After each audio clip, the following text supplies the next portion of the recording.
आज हमारे आसपास शिक्षण संस्थान खुले हुए हैं, जिनकी वजह से समाज में बहुत भयावह स्थितियां उत्पन्न हो रही है। प्राइवेट स्कूलों के वृक्षों तले सरकारी स्कूल की जड़ें जल रही हैं, क्योंकि हर जगह व्यवस्था को इंसान ही संभाल रहे हैं। तो जितने भी प्राइवेट संस्थान है, क्या सरकार उतने ही विद्यालय, महाविद्यालय, शिक्षण संस्थानों का प्रबंध नहीं कर सकती? प्राइवेट स्कूलों और कॉलेजों की महंगी फीस ने जहां भाईचारे को खत्म किया है, वहीं आपसी होड़ को बहुत बढ़ा दिया है। परंपरा सहयोग की भावना से अभी दूर हो रही है, जिसकी वजह से परिस्थितियां बेहद भयावह होती जा रही है। युवा वर्ग नशे, तनाव और आत्महत्या की ओर अग्रसर हो रहा है। गांव में उच्च स्तरीय शिक्षा की बहुत कमी है। यहाँ ना ही महाविद्यालय है, ना ही रोजगार है। हर बात के लिए गांव को शहर की तरफ देखना पड़ता है। जब सुविधाओं का बंटवारा होता है तो गांव के हिस्से असल में कुछ नहीं आता।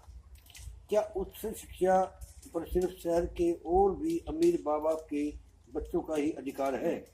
हम प्राइवेट संस्थाओं में विरुद्ध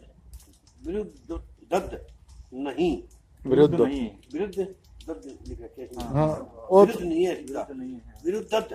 वो हो गया, वो बदल के अभी भेजा है, नहीं है, बल्कि चाहते हैं कि सरकारी प्राइवेट संस्थाओं में सेवा देने हेतु स्वस्थ प्रतियोगिता रहे और कोई भी व्यक्ति किसी संस्था को स्वेच्छा से चुने ना कि धन अथवा शिक्षा की गुणात्मक तुलना के बाद मजबूरी में सरकार या बोर्ड ने जैसा सिलेबस उन्हें उपलब्ध कराया है, उससे बहुत अच्छा प्रदर्शन करने के बावजूद रोजगार प्राप्त नहीं कर पा रहे हैं।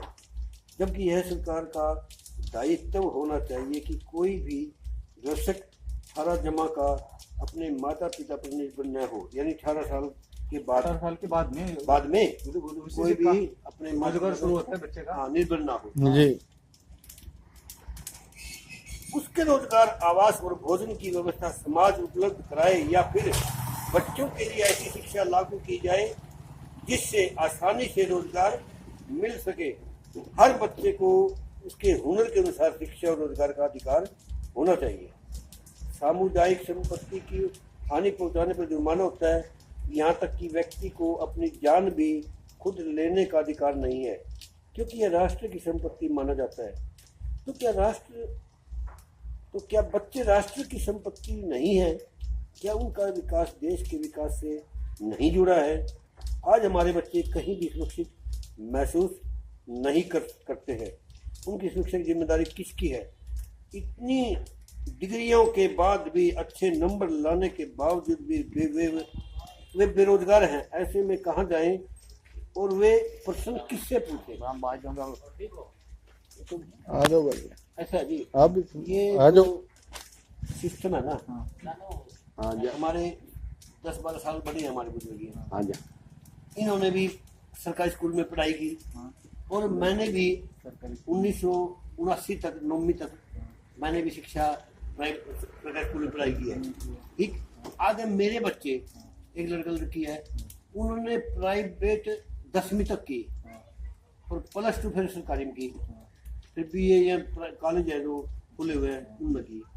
यानी हम जो सरकारी स्कूलों में पढ़ते थे उस वक्त, तो आज वो आईएएस अफसर कोई 1983 बैच का है, कोई 1983 बैच का, क्या वो भी सरकारी प्राइवेट तो अभी हो है ना?